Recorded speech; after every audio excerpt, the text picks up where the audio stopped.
hoje nós temos uma reflexão diferente, uma reflexão menos teológica, mais pragmática sobre a vida, um pouco sobre famílias, mas não sobre quaisquer famílias.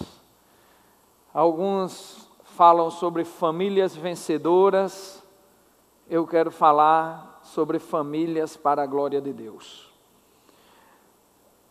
Ultimamente, em nosso país, vem acontecendo uma verdadeira, aliás, no mundo inteiro, mas eu falo com mais propriedade sobre o nosso país, porque vem havendo uma desvalorização generalizada da família. Tentativa de se colocar novos conceitos de família, mas, sabe, muita gente, inclusive eu, durante muito tempo, coloquei a culpa disso tudo em dois movimentos. No movimento feminista, o primeiro, e no movimento LGBT, aí que veio posteriormente. Eu comecei a refletir que, na realidade, a culpa dessas histórias, a culpa de como a família tem se transformado, se degenerado ao redor do mundo, não está nesses dois movimentos. Esses dois movimentos já são frutos de algo anterior. São frutos da falta de referência que as famílias heterossexuais deixaram de lado. São frutos de homens e mulheres heterossexuais que deixaram de olhar para Deus, deixaram de olhar para os céus e tentaram constituir famílias dentro do seu próprio pecado, do seu próprio egoísmo, da sua própria mundanidade. Eu não posso deixar de observar, e todos os indícios psicológicos e teológicos indicam que tanto as mulheres do movimento feminista quanto as pessoas envolvidas no movimento LGBT, todas essas pessoas sofrem de um mal só: ausência paterna, ausência materna, ausência de referências dentro de sua casa, a ausência de referência divina no seu padrão. Falar de famílias felizes é maravilhoso, e é disso que eu quero falar quando digo famílias para a glória de Deus. Só que eu não vou fazer piadinha aqui, eu não vou fazer gracinha, eu não vou declamar poesia e fazer da família um romance, porque definitivamente família não é romance. Família é uma luta face a face e também uma luta espiritual. Triste daquele que pensa que família feliz é aquela que não tem conflito. Na realidade, família feliz é aquela que sabe resolver seus conflitos. Porque o conflito é humano. O problema é que, mesmo dentro da igreja, algumas famílias têm perdido essa referência. E eu quero hoje refletir um pouco sobre isso. Quero convidar você a abrir a palavra de Deus, abrir a Bíblia em 1 Pedro, capítulo 2, a partir do versículo 21. Para isso vocês foram chamados, pois também Cristo sofreu no lugar de vocês, deixando-lhes exemplo para que sigam os seus passos. Ele não cometeu pecado algum e nenhum engano foi encontrado em sua boca. Quando insultado, não revidava. Quando sofria, não fazia ameaças, mas entregava-se àquele que julga com justiça. Ele mesmo levou em seu corpo os nossos pecados sobre o madeiro, a fim de que morrêssemos para o pecado e vivêssemos para a justiça. Por suas feridas vocês foram curados, pois vocês eram como ovelhas desgarradas, mas agora se converteram ao pastor e bispo de suas almas. Do mesmo modo, mulheres, sujeite-se cada uma a seu marido, a fim de que, se ele não obedece à palavra, seja ganho sem palavras, pelo procedimento de sua mulher. observando a conduta honesta e respeitosa de vocês. A beleza de vocês não deve estar nos enfeites exteriores, como cabelos trançados e joias de ouro ou roupas finas. Ao contrário, esteja no ser interior, que não perece. Beleza demonstrada no espírito dócil e tranquilo, o que é de grande valor para Deus, pois era assim que também costumavam adornar-se as santas mulheres do passado, que colocavam sua esperança em Deus. Elas se sujeitavam, cada uma a seu marido, como Sara, que obedecia a Abraão e o chamava Senhor. Dela vocês serão filhas, se praticarem o bem e não derem lugar ao medo. Do mesmo modo, vocês, maridos, sejam sábios no convívio com suas mulheres e tratem-nas com honra, como parte mais frágil e co-herdeiras do dom da graça da vida, de forma que não sejam interrompidas as suas orações. Quanto ao mais, tenham todos o mesmo modo de pensar, sejam compassivos, amem-se fraternalmente, sejam misericordiosos e humildes, não retribuam o mal com o mal, nem insulto com insulto, ao contrário, bendigam, pois para isso vocês foram chamados, para receberem bênção por herança. Senhor nosso Deus e Pai, nós nos colocamos diante de Ti e Te pedimos que a Tua palavra seja revelada sem erros, sem falhas para os nossos corações. Que Tu, Senhor, fales ao coração de cada um aqui, de maneira individual. Que Tu faças de nós, Senhor, receptáculos da Tua palavra, mas sobretudo nos faça capazes de obedecê-la. É assim que Te oramos, em nome de Jesus. Amém.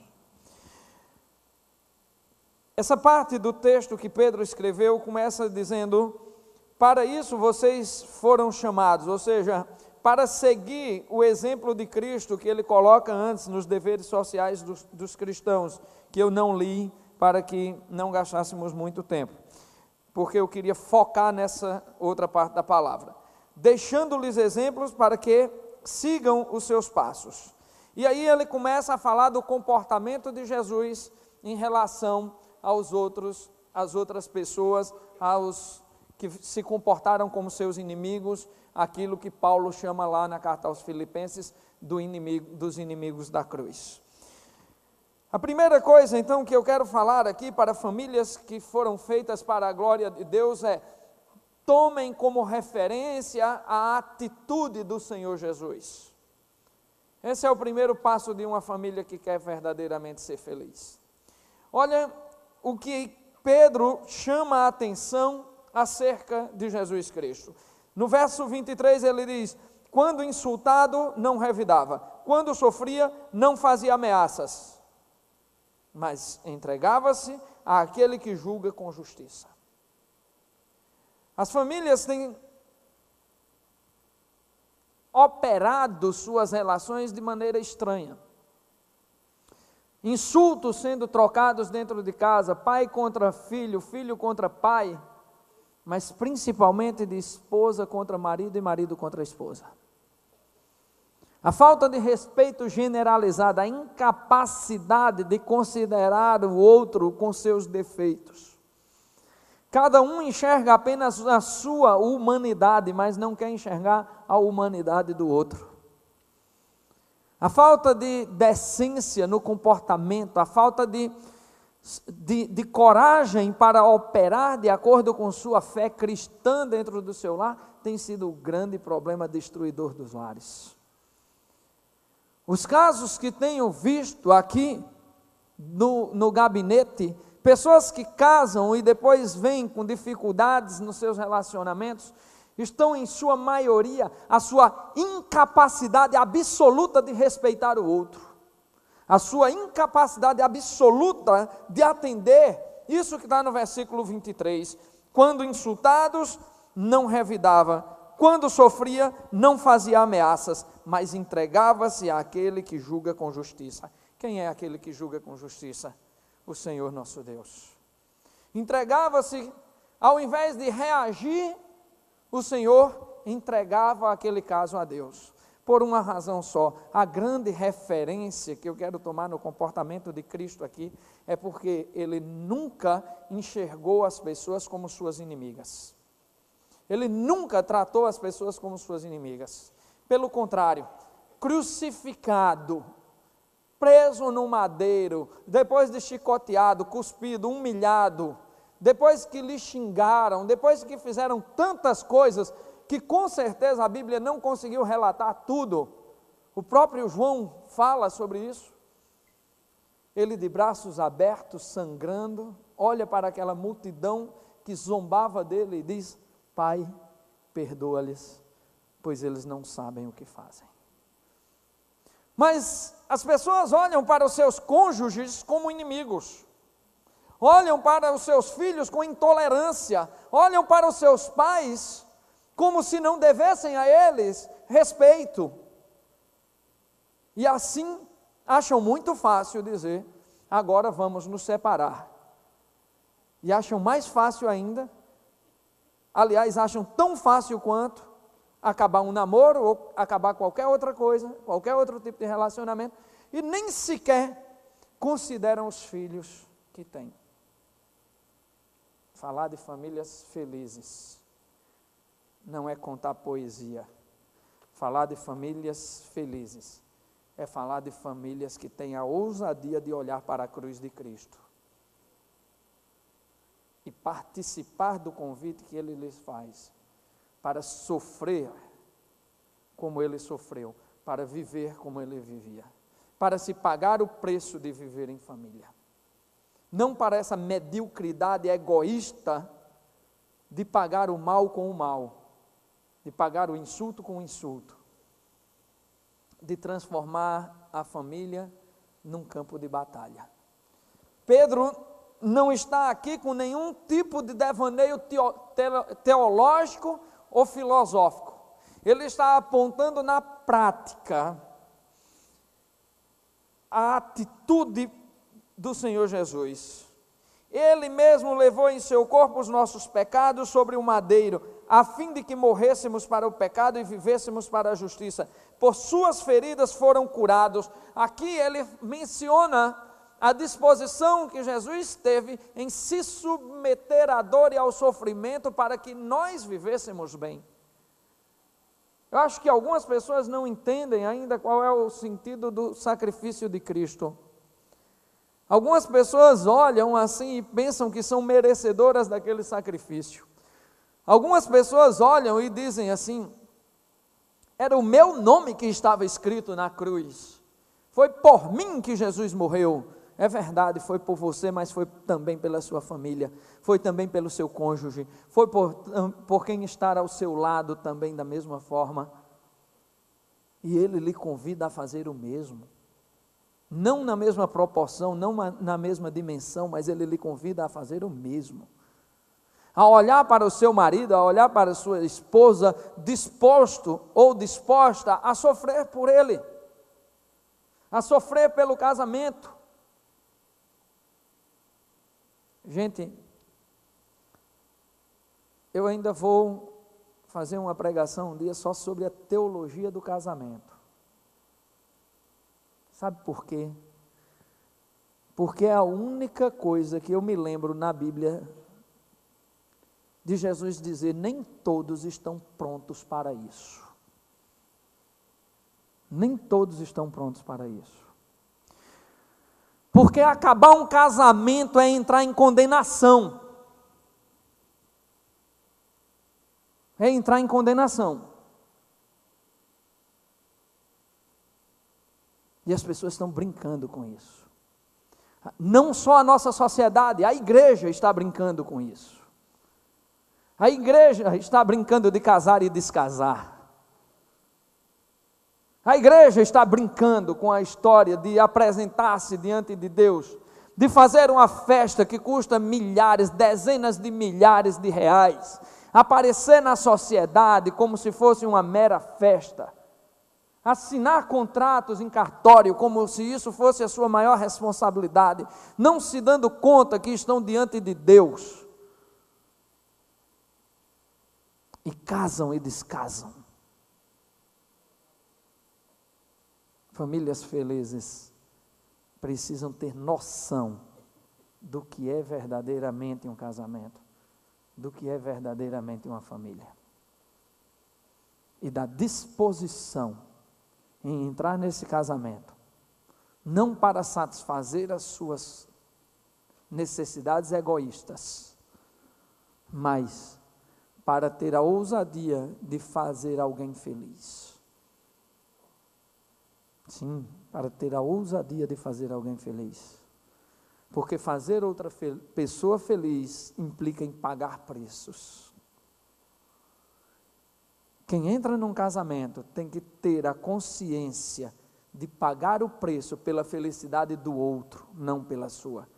Foi o que Jesus fez naquela cruz. Pagou pela nossa felicidade, não pela dele mesmo. Famílias felizes têm Cristo como referência.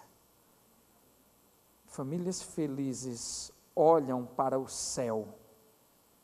Famílias felizes olham para a cruz e se dispõem a participar da cruz juntamente com Cristo.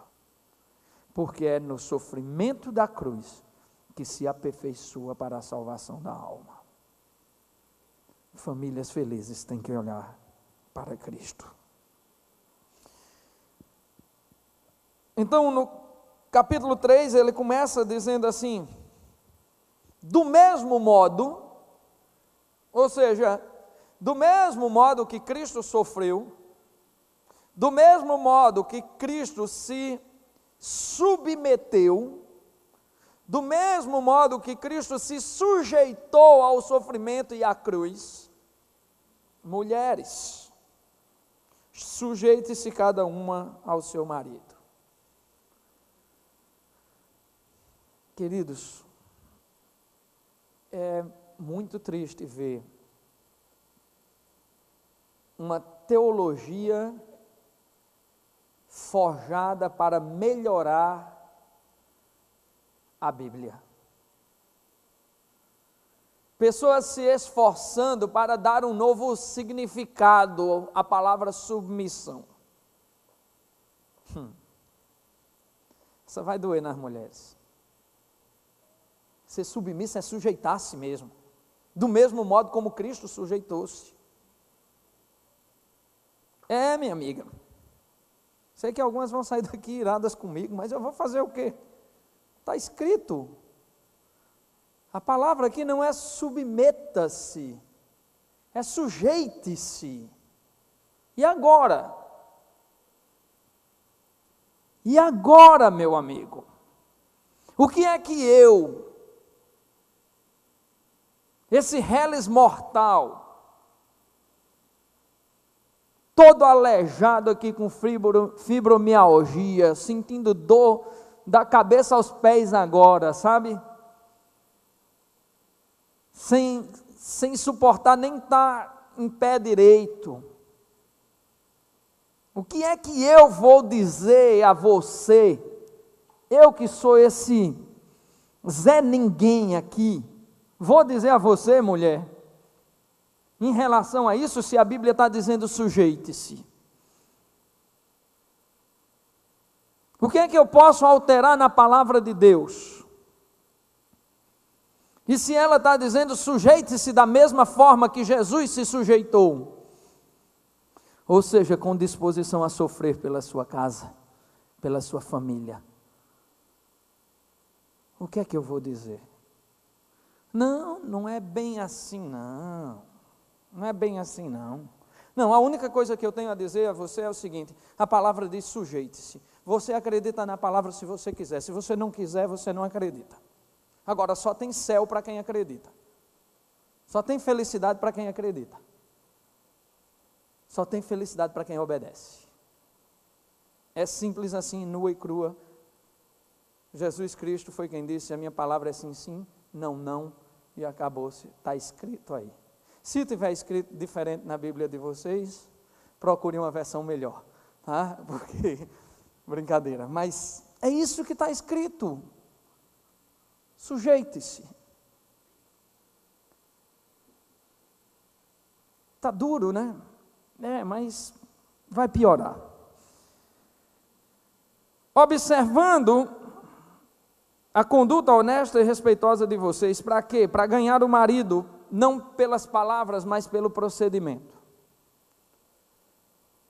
Pedro aqui fala de uma mulher capaz de ganhar o seu marido pelo seu procedimento. É óbvio que o sujeitar-se aqui não fala de fazer coisas erradas, não fala de cometer os mesmos pecados que o seu marido, mas pelo contrário, de sujeitar-se, de ser uma mulher submissa, no sentido de não estar confrontando frontalmente o seu marido, mas ganhando pelo comportamento exemplar dentro de sua casa.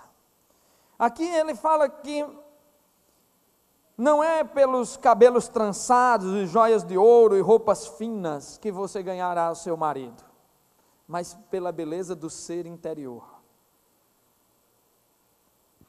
Muitas mulheres estão achando que vão ganhar os seus maridos apenas pela beleza física. E olha, é bom ter a mulher arrumadinha, gatinha, malhadinha, é bom demais. Mas não tem malhação que o tempo não derrube, não é não? E você quer ficar com seu marido até quando, minha querida? Até que a morte o separe? Então olhe para dentro de você e valorize algo mais perfeito do que a sua beleza. Entenda que você tem muito mais valor do que a sua beleza. Entenda que você é muito mais do que o seu corpo. Que há algo muito mais belo dentro de você para ser valorizado por um homem do que a sua beleza. Veja que o apóstolo não está falando contra a beleza, nem contra as mulheres que se adornam, nem contra as mulheres que se enfeitam. O apóstolo não está falando contra isso, o apóstolo está falando contra as pessoas que acham que vão ganhar o seu casamento com essas coisas. Ninguém sustenta um casamento baseado em valores exteriores. Cuide-se, fique bonita. Você também, marido, não faça como eu, não deixe a barriga crescer. Cuide-se, é bom para a saúde, a gente se sente bem na frente do espelho. Lógico, é maravilhoso.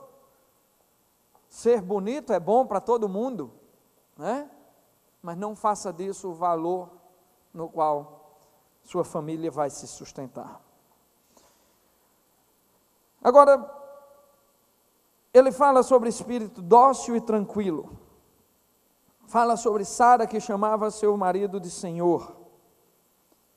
Fala sobre ser uma filha de Sara. Fala sobre praticar o bem e não dar lugar ao medo. Aqui, meus queridos e minhas queridas, o apóstolo está falando que as mulheres não precisam ter medo de lutar pela sua família, de sofrer pela sua família, de viver de acordo com Deus, com o que Deus colocou. Porque em algum momento, de alguma forma, o Senhor as recompensará. Então, quando nós olhamos para Cristo, a coisa fica mais fácil. Dizer, eu vou me sujeitar, mas não de qualquer forma, me sujeitar da forma com que Cristo se sujeitou. Vou ser capaz de enfrentar as dores com o meu marido e pelo meu marido, com os meus filhos e pelos meus filhos. Mas não se preocupem, casamento não é uma coisa só de dor para as mulheres, não, vem aí os homens também. Do mesmo modo, vocês maridos, sejam sábios no convívio com suas mulheres. Primeira coisa aqui, tem homem tratando a sua mulher como se fosse escrava, empregada, e pior do que tudo, tem homem botando sua mulher para fazer aquilo que ele deveria fazer. Tem muito macho frouxo, tem muito macho sem vergonha, tem muito macho se sentando num sofá e esperando que a mulher faça as suas vezes. Tem muito macho querendo uma tal de família moderna. Essa família onde a mulher sai para trabalhar e o homem fica dentro de casa, tomando conta das coisas e dos filhos e tal. Deixa eu dizer uma coisa a você, meu amigo. Homens e mulheres não são iguais e nunca serão. Homens e mulheres nunca serão iguais. Você nunca recebeu do seu pai a mesma coisa que recebeu de sua mãe. Nem nunca recebeu de sua mãe a mesma coisa que recebeu do seu pai. Então não inverta. Homens e mulheres têm jeito diferente de ensinar o mundo, de mostrar o mundo. Note-se pela forma como um homem segura uma criança. Um homem normalmente segura uma criança mostrando o mundo. E uma mulher normalmente segura uma criança mostrando-lhe o afeto pessoal, do carinho que só uma mãe dá. Homens e mulheres oferecem coisas diferentes a seus filhos. Homens e mulheres receberam tarefas diferentes do próprio Deus. A teologia da criação mostra homens e mulheres com papéis diferentes, e a você, homem, veio o papel de ser cabeça. Agora, ser cabeça, seu preguiçoso, não é ficar mandando ela, vá ali no banco pagar essa conta para mim, vá ali não sei onde e resolva tal problema, vá trabalhar que eu vou ficar em casa. Não, ser cabeça, meu amigo, é entrar no arado, é ser o mantenedor da casa, é ser o lutador. Não é uma questão de se você ganha mais ou menos do que sua mulher, não se trata disso. Se trata de você cumprir ou não o seu papel, como aquele que busca ser o exemplo da casa. Meus queridos, não dá para inverter as coisas, não dá para fingir que homens podem assumir papéis de mulheres e vice-versa. Nós estamos vivendo numa sociedade diferente, onde a mulher precisa trabalhar, ótimo, até ocasionalmente um homem fica desempregado e a mulher está trabalhando.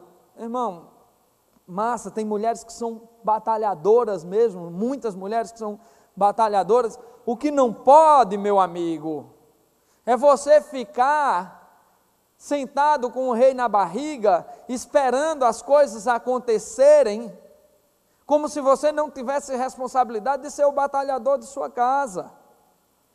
O que não pode é você aceitar as coisas e ficar assim. Por quê? Porque você é referência dentro de sua casa. Você é referência dentro de sua casa. A liderança que Deus lhe deu, lhe dá responsabilidade. Agora tem uma coisa, trate a sua mulher com toda a decência. Se ela vai trabalhar e você vai ficar em casa, meu amigo, trate essa mulher como uma rainha. Se torne a mulher dela. Você não quer ser mulher?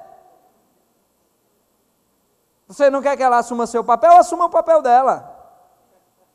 Vá botar comidinha na mesa, vá lavar o banheiro, vá limpar o chão. Certo? Aleluia, nada, minha irmã. Diga isso não. Deus me livre desse tipo de homem. Diga assim, Deus me livre dessa qualidade de homem. A oração da mulher seja assim: Senhor, me dá um homem de verdade. Agora, já que tu me desse essa coisa aqui, transforma, Senhor. Tem que ser.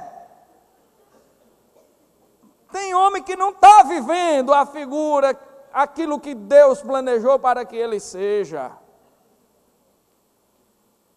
Deus fez o homem à sua imagem, conforme a sua semelhança. Deus deu a ele a sua própria imagem, e dele fez a mulher, e a ela chamou auxiliadora. E como auxiliadora, não é ela quem sustenta a casa, não é ela quem dá as ordens na casa, não é ela quem conserta os canos da casa, não é ela quem sai para manter a casa. Ela participa disso tudo como uma fiel e justa auxiliadora. Mas a responsabilidade é sua, macho velho. A responsabilidade é sua.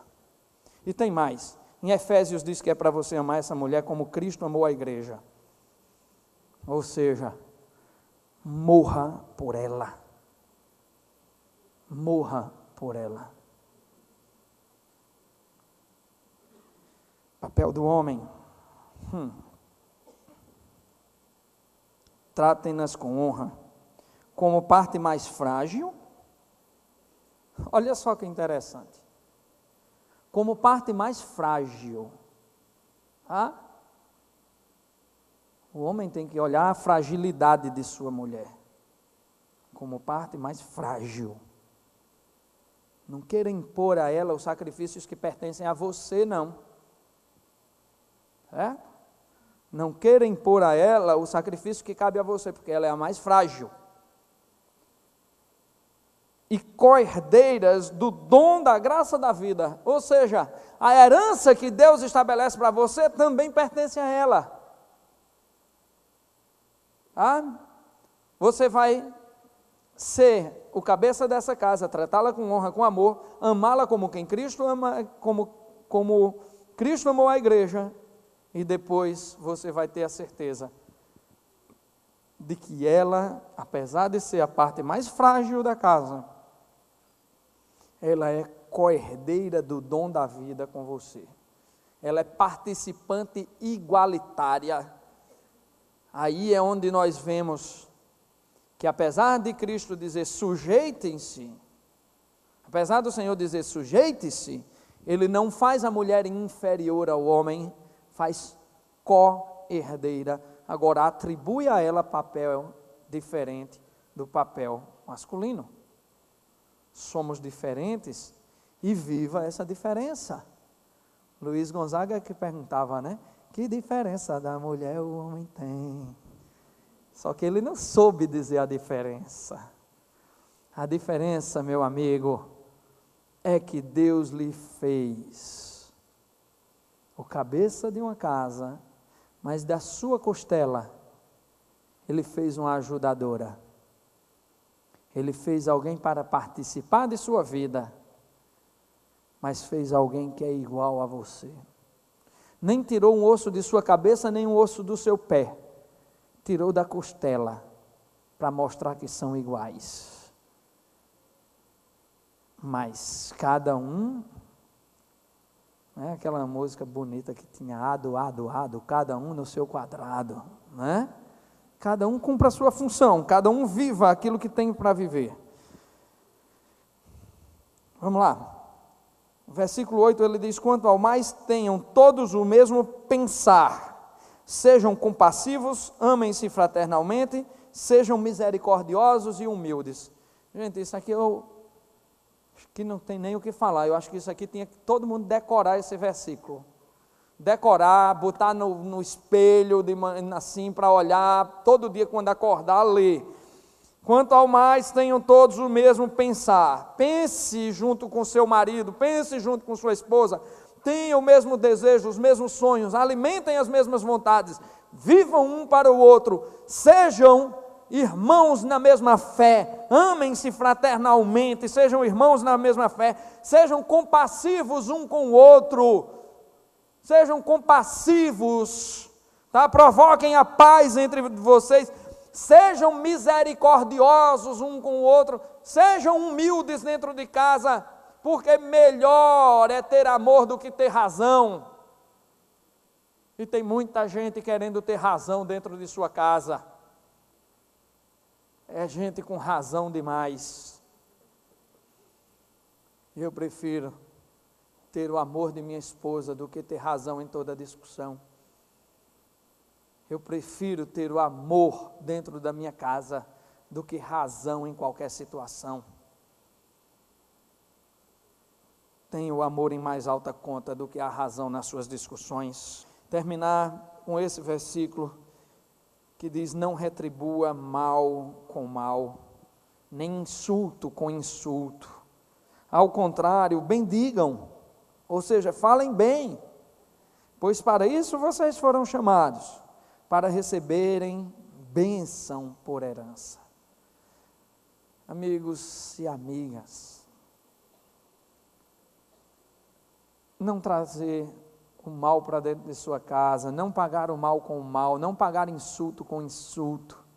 Pelo contrário, abençoe, bendiga, traga uma palavra de afirmação, de amor, traga uma palavra de vida para o seu cônjuge, para a sua família, traga uma palavra, sabe, você não precisa o tempo inteiro estar apontando os defeitos um do outro, você não precisa estar lutando pelas coisas menores, você não precisa estar lutando para ter razão nas coisas pequenas. Chegam aqui para conversar comigo tantas vezes, mulheres que não admitem, sabe, que o homem, sei lá, que o homem chegue fedendo do trabalho. O homem vai, não inventaram isso ainda não, homem que não sua, não inventaram ainda não. Homem deixou a toalha na cama, meu Deus, isso é motivo de brigar. Contei um caso uma vez, de um parente meu, separou-se 30 anos depois de casado. Mas fulano, o que foi que houve? Não, veja bem, porque na lua de mel, diga aí, meu amigo, separe mesmo, porque não tem jeito não, 30 anos de mágoa, 30 anos de mágoa, meu amigo, você não foi capaz em 30 anos de resolver um problema com sua esposa dentro de casa? Agora eu pergunto, você é um homem ou um prato de papa? Rapaz, resolva, chegue e diga, não gostei, não é assim que se faz, não é assim que se resolve. Seja homem, rapaz, para conversar, para amar, para respeitar, porque ser homem para gritar, se você pensa que é homem só porque tem bigode, deixa eu lhe dar uma notícia, gato tem bigode, cachorro tem bigode, coelho tem bigode, jumento tem bigode, tudo que é bicho tem bigode. Agora você é homem por uma razão só, porque você é feito à imagem e semelhança do Deus Todo-Poderoso. Faça essa imagem refletir dentro de sua família, aí você experimentará uma família para a glória de Deus.